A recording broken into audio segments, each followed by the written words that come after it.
हिफाजत कौन करता है, मोहब्बत कौन करता है, सियासत कौन करता है, हमें मालूम है आपकी हिफाजत कौन करता है। और एक आप ही ने लाज बचा रखी है देश के मजलूम दलित, मुस्लिम और आदिवासियों की, वरना सभी टुकड़ों पर पलते हैं। बगावत कौन करता है। चलिए इसी के साथ जनाब बैरिस्टर असदुद्दीन ओवैसी साहब।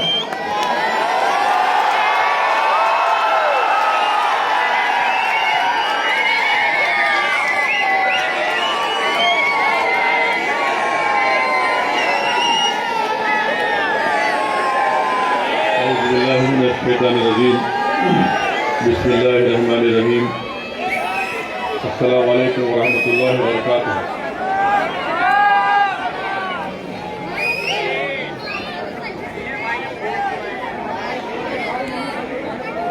मोहतरम जनाब साबिर भाई साहब, जो गुजरात मजलिस इत्तेहादुल मुस्लिमीन के सदर हैं, मोहतरम जनाब वारिस पठान साहब, साबिक़ा रुकन असम्बली शहनशीन पर बैठी हुई हमारी बहन कौशिका परमार साहिबा, यूथ सदर एजाज खान साहब, अहमदाबाद के सदर शाहनवाज खान साहब, हसन लाला साहब, मुश्ताक भाई साहब, रफीक शेख साहब, जुबैर पठान साहब, मोहतरमा ज़ैनब बानो साहिबा, मोहतरमा सुहाना मंसूरी साहिबा, हमारी बहन बीना परमर साहिबा और मोहतरमा हमारी बहन अफसाना बानो शेख साहिबा। मेरे अजीज दोस्तों और बुजुर्गों, आप तमाम का बेहद शुक्रिया कि इतनी बारिश होने के बावजूद भी आप इतनी बड़ी तादाद में गोमती नगर के मजलिस इत्तेहादुल मुस्लिमीन के जलसे आम में शिरकत की। मैं आपका शुक्रिया अदा करता हूं कि आपने अपना कीमती वक्त निकालकर आज के इस जलसे में शिरकत की। मेरे अजीज दोस्तों और बुजुर्गों, आप जानते हैं कि गोमती नगर विधानसभा एक रिजर्व विधानसभा है और यहाँ पे एक दलित भी इलेक्शन लड़ सकता है। तो अभी आपने सुना, हमारी बहन से भी सुना, साबिर भाई से भी सुना कि मजलिस इत्तेहादुल मुस्लिमीन की कोशिश यही है कि गुजरात के कमजोर लोग, चाहे वो मुसलमान हो, दलित हो, आदिवासी हो या कोई पिछड़ा हो, इन सब को मिलकर अपनी लड़ाई को लड़ना पड़ेगा। और आप जानते हैं कि हम इस साल भारत की आज़ादी के 75 साल के जश्न आज़ादी को मना रहे हैं। हम इस बात को जानते हैं कि इस मुल्क को अगर किसी ने सेक्युलर डेमोक्रेटिक बनाया और किसी ने इस मुल्क में फंडामेंटल राइट्स बनाए, एक संविधान दिया, तो उस शख्स का नाम बाबा साहिब अम्बेडकर है। बाबा साहिब ने भारत के संविधान को तो हमने बना दिया, वोट डालने का इख्तियार भी तुमको दे दिया गया है। उनको संविधान में जो प्रियम्बल में कहा गया कि लिबर्टी, इक्वालिटी, फ्रेटर्निटी, जस्टिस, कि भाईचारगी, इंसाफ, आजादी, अगर मोहब्बत करते हैं, मैं उनसे अपील कर रहा हूं कि वो बाबा साहिब अम्बेडकर के ख्वाब को अगर पूरा करना चाहते हैं कि इस वतन अजीज में, भारत में, इस देश में अगर हम ये चाहते हैं कि भाईचारगी कायम हो, अगर हम ये चाहते हैं कि कमजोरों से इंसाफ हो, अगर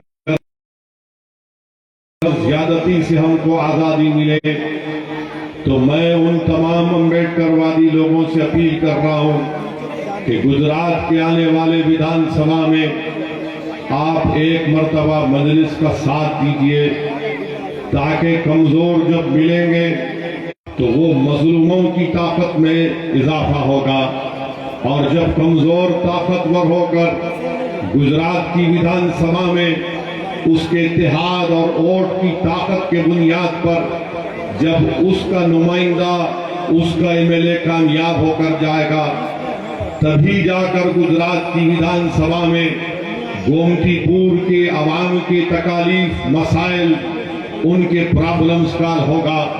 वरना याद रखो, मैं गोमतीपुर की जनता से अपील करने आया हूं कि आने वाले विधानसभा के चुनाव में अगर आपने अपने वोट का सही इस्तेमाल नहीं किया तो आपको यकीनन यहां से एक दलित तो कामयाब हो जाएगा, मगर वो दलित जब कामयाब होकर गुजरात की विधानसभा में जाकर बैठता है तो उसको इस बात की इजाजत नहीं मिलती अपनी पार्टी से कि वो अपने ही समाज के बारे में, अपने ही विधानसभा के डेवलपमेंट के बारे में बात कर सके। इसीलिए जब किसी एक जर्नलिस्ट ने बाबा साहिब अम्बेडकर से पूछा कि बाबा साहिब, भारत की पार्लियामेंट में दलितों के लिए पार्लियामेंट की सीट रिजर्व है, तो आप क्यों दलित लीडरशिप की बात कर रहे हैं? तो बाबा साहिब ने कहा कि हाँ, ये बात सच है कि भारत की पार्लियामेंट में इतने नंबर सीट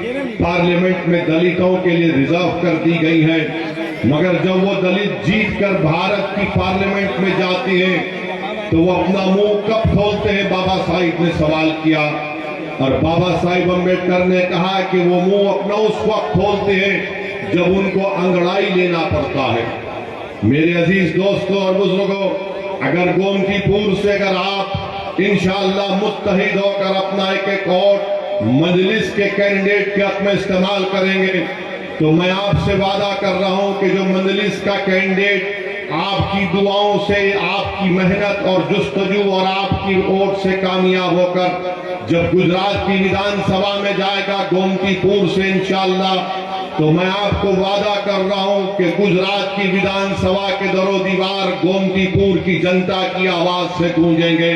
जब वो गुजरात की विधानसभा में जाएगा तो खामोश नहीं बैठेगा, बल्कि वो पुकारेगा इंसाफ के लिए, ना सिर्फ गोमतीपुर के डेवलपमेंट के लिए, ना सिर्फ गोमतीपुर के विधानसभा में बसने वाले दलितों के लिए, ना सिर्फ गोमतीपुर में बसने वाले गयूर मुसलमानों के लिए, बल्कि गुजरात के अगर किसी कोने में अगर कोई दलित अपनी शादी की बारात घोड़े पर बैठकर निकालना चाहेगा तो मैं आज ऐलान कर रहा हूं कि मजलिस का एमएलए उस दूल्हे की घोड़े के सामने खड़े होकर कहेगा कि निकाल अपनी शादी की बारात, देखते हैं कि कौन माइका लाल तेरी शादी की बारात को रोक सकेगा। ये मिजाज मजलिस आपको देना चाहती है।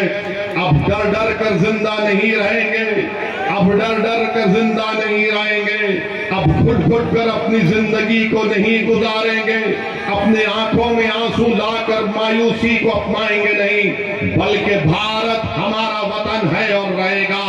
ये जमहूरी मुल्क है, यहाँ पर संविधान बाबा साहिब अम्बेडकर ने बनाया और वो संविधान ये कहता है कि दलित भी बराबर है, ब्राह्मण भी बराबर है, ठाकुर पटेल भी बराबर है, तो मुसलमान भी बराबर है।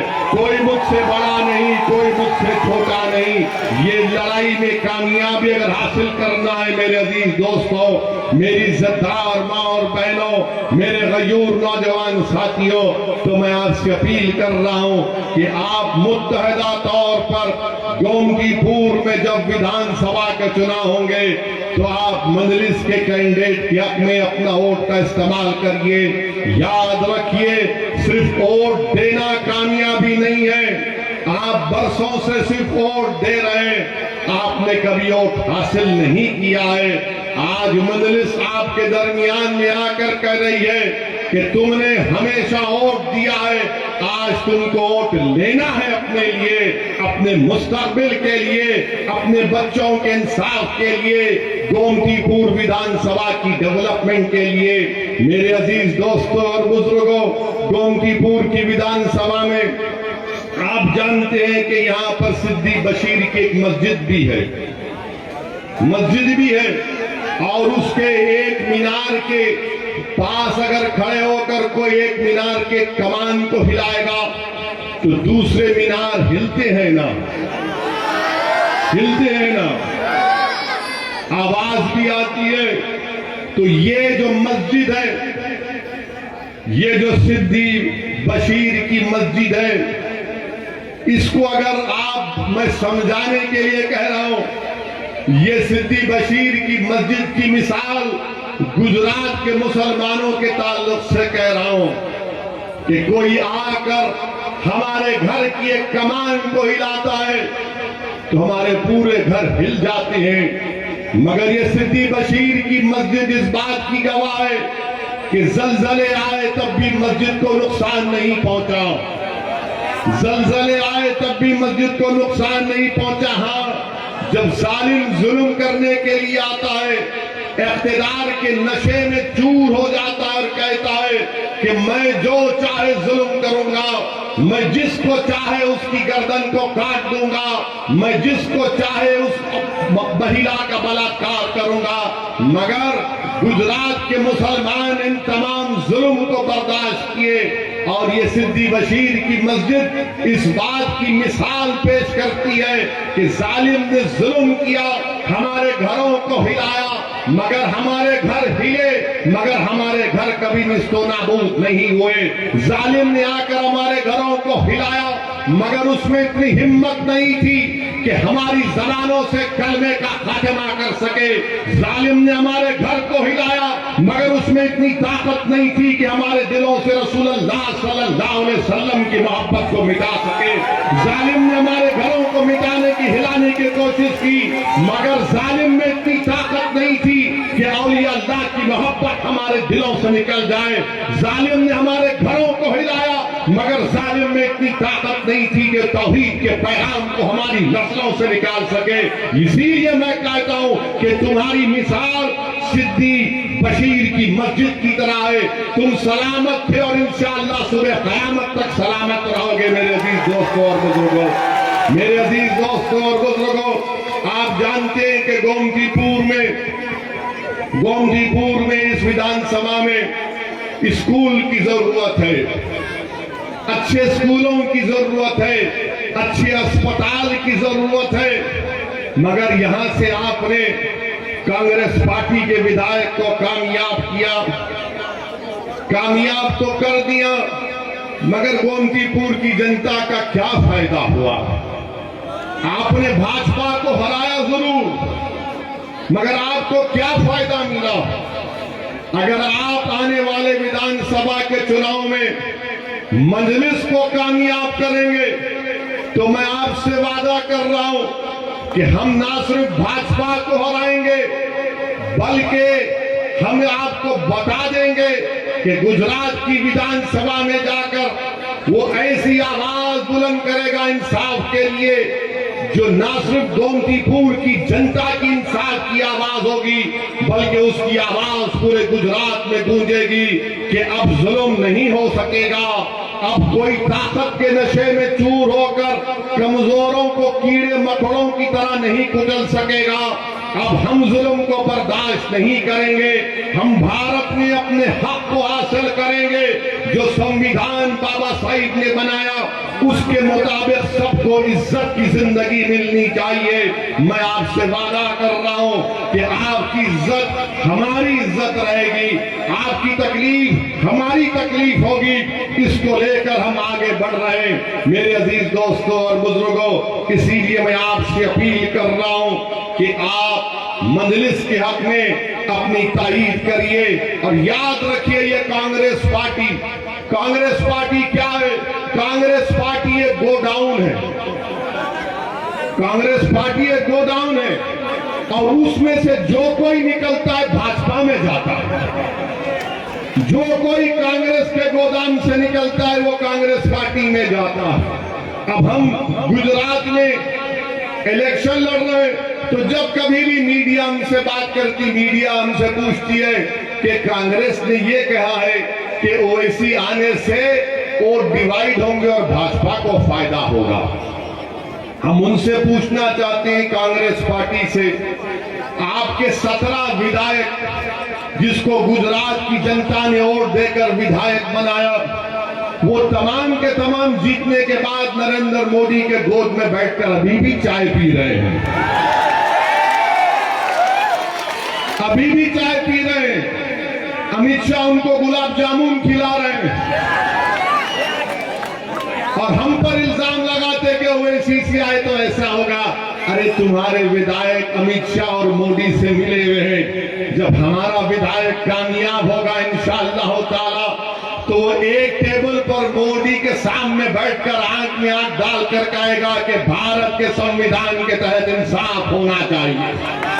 और हम भागने वाले नहीं हैं, हम पीठ दिखाने वाले नहीं हैं, हम इंसाफ की लड़ाई लड़ रहे हैं, इज्जत नफ्स की लड़ाई लड़ रहे हैं। मेरे अजीज दोस्तों और बुजुर्गों, इसलिए मेरी आपसे अदबन अपील है, आपसे गुजारिश है कि इस मर्तबा आप तमाम लोग एक होकर पूरा वंचित समाज, पूरे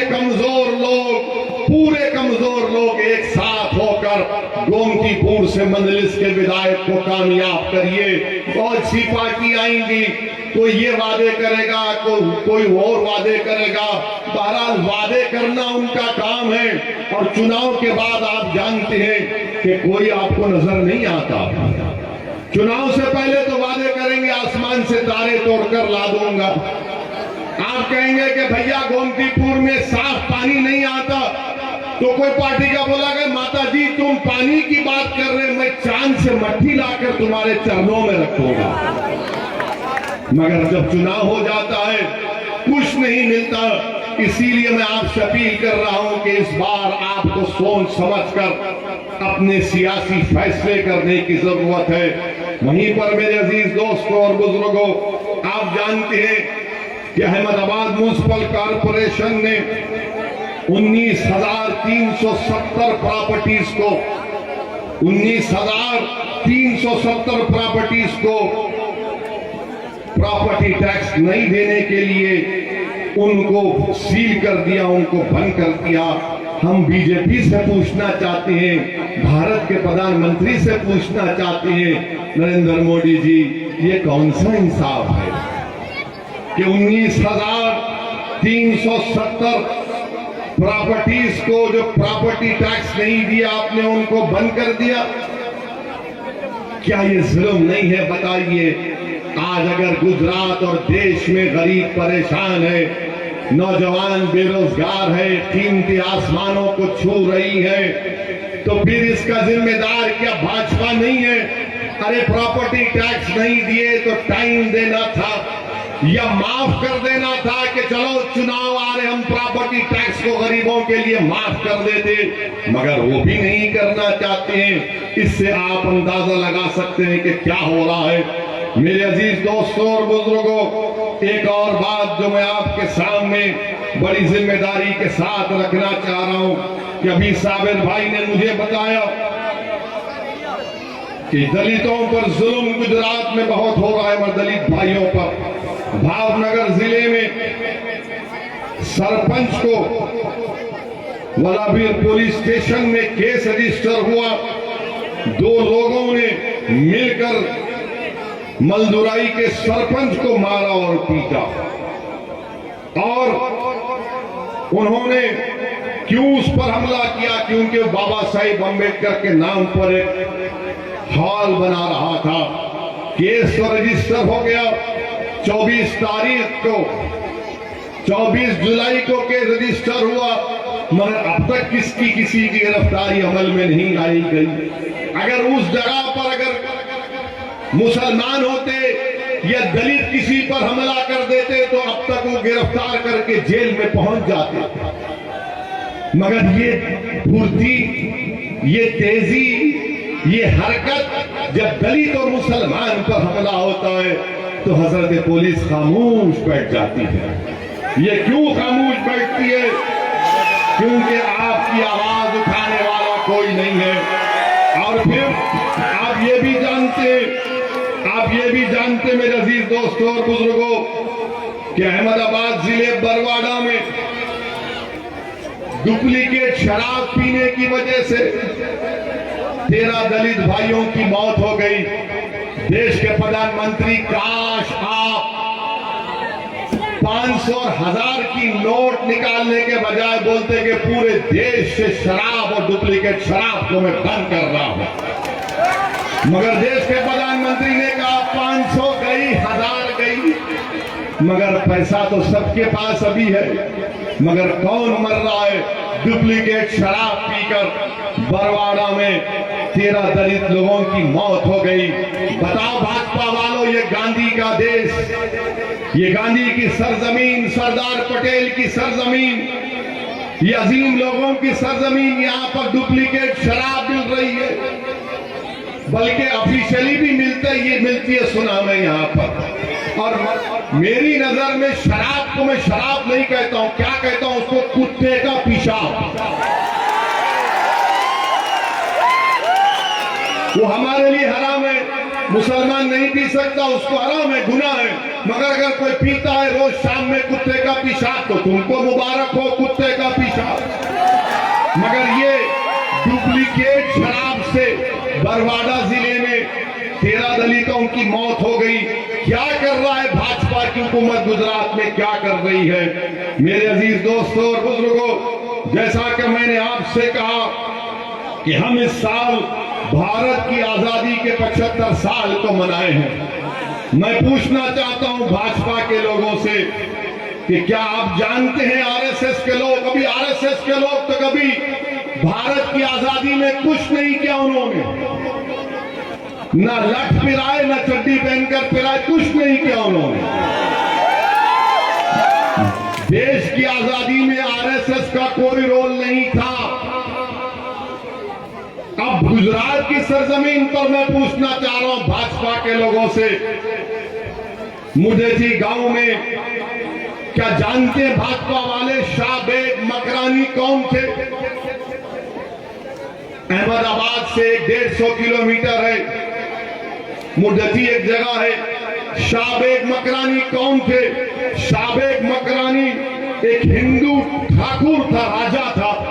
जब सन 57 में अंग्रेज अपनी फौज लेकर इस हिंदू राजा की हुकूमत को खत्म करने के लिए पहुंचे, तो शाहबेग मकरानी रहमतुल्लाह अलैह उस गांव के टावर पर खड़े होकर तीर बरसाना शुरू कर दिए। शाहबेग मकरानी रहमतुल्लाह अलैह ने खूब तीर बरसाया, कई अंग्रेजों को खत्म किया। तो आखिर में अंग्रेजों ने क्या किया कि उस तोप लगाकर, तोप से उस टावर पर तोप से शाहबेग मकरानी को शहीद कर दिया। बताओ भाजपा वालों, शाहबेग मकरानी को खराज अकीदत नहीं पेश करेंगे? भारत के प्रधानमंत्री, आप मन की बात में नहीं कहेंगे कि शाहबेग मकरानी ने भी भारत की जंग आजादी में अपनी जान को कुर्बान किया? शाहबेग मकरानी का जिक्र नहीं होता, अब्बास तैयब जी का जिक्र नहीं होता। मेरे अजीज दोस्तों और बुजुर्गों, याद रखो, इस देश की आजादी में जितना मुसलमानों ने अपना खून पसीना बहाया, सबसे ज्यादा अगर अंग्रेजों के खिलाफ किसी ने अपनी जानों को कुर्बान कर दिया तो उस कम्युनिटी का नाम मुसलमान है। जिम्मेदारी के साथ कह रहा हूं, सन 57 की जंग आजादी, अंग्रेजों के खिलाफ जिहाद का फतवा अल्लामा फजल खैराबादी, मौलाना अहमदुल्लाह ने पेश किया। अल्लामा फजल खैराबादी काला पानी की सजा काटे, और जब 3 साल के बाद उनके बेटे ने उनकी आजादी का आर्डर लेकर काला पानी को पहुंचे, तो उसी दिन अल्लामा फजल खैराबादी का इंतकाल हो गया। इस देश की आजादी में हम सब ने मिलकर लड़ाई लड़ी, मगर अफसोस के साथ कहना पड़ता है कि भाजपा हो या कांग्रेस हो, वो मुसलमानों की कुर्बानियों को फरामोश कर चुके हैं। तो याद रखो, जिन्होंने इस देश के लिए अपना खून पसीना बहाया उनको भी याद रखो, मगर जिन्होंने अपनी जानों को कुर्बान कर दिया, जिन्होंने अपने खानदानों को बर्बाद कर दिया, उनको नहीं भूल सकते, उनको भी याद रखना पड़ेगा। मेरे अजीज दोस्तों और बुजुर्गों, वहीं पर आप जानते हैं कि आज से चंद दिन पर, हाँ बल्कि आज के दिन, आज 10 सितंबर है, और 10 सितंबर पूरी दुनिया में मनाया जाता है कि सुसाइड कंट्रोल का दिन, माने खुदकशी को रोकने का दिन आज मनाया जाता है। 10 सितंबर को पूरी दुनिया में, विश्व में सुसाइड यानी खुदकशी को रोकने का दिन के तौर पर मनाया जाता है। हम भारत के प्रधानमंत्री नरेंद्र मोदी जी से पूछना चाह रहे हैं, देश के प्रधानमंत्री 2021 में भारत में 1,65,000 लोगों ने खुदकशी कर ली। कितने लोगों ने सुसाइड किया? 1,65,000 लोगों ने। हम देश के प्रधानमंत्री से पूछ रहे हैं, अगर भारत विश्व गुरु बन चुका है तो खुदकशी क्यों कर रहा है? गरीब बताओ देश के प्रधानमंत्री और भाजपा वालों। अगर भारत वर्ल्ड का सुपर पावर बन चुका है तो फिर गरीब सुसाइड क्यों कर रहा है? मेरे अजीज दोस्तों और बुजुर्गों, आपको जानकर तकलीफ होगी कि इसमें सबसे ज्यादा सुसाइड करने वाले डेली वेजर हैं, मजदूर हैं, जो सुबह उठकर अपनी औलाद का पेट भरने के लिए मजदूरी करता है। सबसे ज्यादा सुसाइड करने वाले वो हैं। आपको जानकर हैरत होगी कि 15 और 29 साल के दरमियान में जो महिलाएं जो सुसाइड या खुदकशी करती हैं वो शादीशुदा हैं। क्यों खुदकशी कर रही? क्योंकि घर चलाने के लिए पैसे नहीं है। और फिर उसके बाद ये भी बात सामने आई कि 2018 से 2020 में 25,000 लोगों ने खुदकशी इसलिए की क्योंकि बेरोजगार थे, बैंकरप्सी का शिकार हो गए। देश के प्रधानमंत्री, क्या आपकी जिम्मेदारी नहीं है कि आप उन युवाओं को नौकरी दें? देश के प्रधानमंत्री, क्या आपकी सरकार की जिम्मेदारी नहीं है कि वो महिला जो अपने घर में पैसे नहीं होने की वजह से खुदकशी कर रही है, आप उसको रोकें? क्या देश के प्रधानमंत्री, आपकी जिम्मेदारी नहीं है कि वो मजदूर जो सुबह उठकर मेहनत करता है मगर सबसे ज्यादा खुदकशी 2021 में किया तो मजदूर ने किया? बताओ देश के प्रधानमंत्री, किस बुनियाद पर आप भाजपा को वोट देने की बात कर रहे हैं? जब मजदूर खुदकशी कर रहा है, हमारी बेटियां घर में पैसा नहीं है खुदकशी कर रही है, नौजवान खुदकशी कर रहा है, नौकरी नहीं है। बताइए आप, ये हमारे देश का हाल है। मैं यहां पर खड़े होकर उन तमाम लोगों से अपील कर रहा हूं जिनके पास पैसे नहीं है, जो मुश्किलात में जिंदगी गुजार रहे हैं, जो भाजपा हुकूमत के गलत फैसलों की वजह से उन युवाओं का मुकद्दर बेरोजगारी बन चुका है। मैं उन तमाम से अपील कर रहा हूं, मेरी बेटियों से, मेरी मां और बहनों से, मेरे नौजवानों से अपील कर रहा हूं कि अपनी जान मत लो, अपनी जान मत लो। तुम अपनी जान लोगे तो तुझसे तुम्हारा नुकसान होगा। तुम जिंदा रहो, तुम अल्लाह से उम्मीद रखो, याद रखो, तुम जिद्दोजहद करो, लड़ो। और अगर तुम किसी नेता से नाराज हो, किसी सरकार से नाराज हो, तो उस नाराजगी को उसके खिलाफ वोट डालकर इस्तेमाल करो, मगर खुदा के लिए अपनी जान को मत गंवाओ। खुदकशी मत करो। खुदकशी मायूसी की निशानी है। तुम लड़ो सिस्टम से, तुम लड़ो अपने हक के लिए, तुम रोड पर निकल कर आओ, तुम मोर्चा निकालो, तुम मुझसे बात करो, हम तुम्हारी लड़ाई लाएंगे। मगर खबरदार, तुम कभी अपनी जान को नहीं गंवाना, तुम अपनी जान नहीं लेना, तुम जिंदा रहना। और अगर तुम समझते हो कि कोई हुकूमत, कोई पार्टी तुम्हारा साथ नहीं दे रही, तो तुम उसके खिलाफ वोट दो। तुम मौत के आगोश में मत जाओ, मगर उस पार्टी और सरकार के खिलाफ देकर उसको एक सियासी डेथ दो, उसको सियासी मौत दे दो उसको। मेरे अजीज दोस्तों और बुजुर्गों, फिर आप ये भी जानते हैं, एक अहम मुद्दा गुजरात का जो आपके सामने आया, वो ये है मेरे अजीज दोस्तों और बुजुर्गों कि नरेंद्र मोदी की भाजपा की सरकार कहती है कि राष्ट्रवाद हमारे लिए बड़ा अहम है। बोलते हैं ना कि राष्ट्रवाद हमारे लिए बड़ा अहम मुद्दा है, बोलते हैं ना, हर भाजपाई बोलते हैं राष्ट्रवाद राष्ट्रवाद। आपको मालूम, एक गुजरात का बेटा जिसका नाम लांस नायक गोपाल सिंह भदौरिया, जिसने कश्मीर में पाकिस्तान से आए आतंकवादियों से मुकाबला करते हुए अपनी जान की अजीम कुर्बानी दे दी, इसका नाम लांस नायक गोपाल सिंह भदौरिया है। और गोपाल सिंह भदौरिया, उसको शौर्य चक्र दिया गया। और कैसे मिला उसके परिवार को शौर्य चक्र पोस्ट से भिजा दिया गया। पोस्ट से क्या गुजरात के मुख्यमंत्री वो शौर्य चक्र को लेकर गोपाल सिंह भदौरिया के मां बाप के चरणों में जाकर नहीं रख सकते थे? जिसने भारत की जमीन को पाकिस्तान के टेररिस्टों से मुकाबला करके अपनी जान को कुर्बान कर दिया, आप पोस्ट से भिजाते हैं। वाह भाजपाइयों, तुम्हारा राष्ट्रवाद तो दोगला है, डुप्लीकेट है। तुम उस घर को नहीं गए, उस शहीद के घर को नहीं गए जिसने आतंकवादियों से मुकाबला कर अपनी जान के जीन कुर्बानी को पेश किया। तुमने गोपाल सिंह भदौरिया को पोस्ट से तुमने उसके पास भिजा दिया। मेरे अजीज दोस्तों और बुजुर्गों, मैं आपसे अपील ये भी करना चाहूंगा कि इंसाफ की लड़ाई लड़ना है मजलिस को और आपको, और मैं अपनी बात को मुकम्मल उस वक्त तक नहीं कर सकता जब तक कि मैं बिल्किस बानो का जिक्र नहीं करूं। बिल्किस बानो सिर्फ मुसलमान की बेटी नहीं है, बिल्किस बानो सिर्फ एक महिला नहीं है, बिल्किस बानो एक इंसाफ का लड़ाई का नाम है।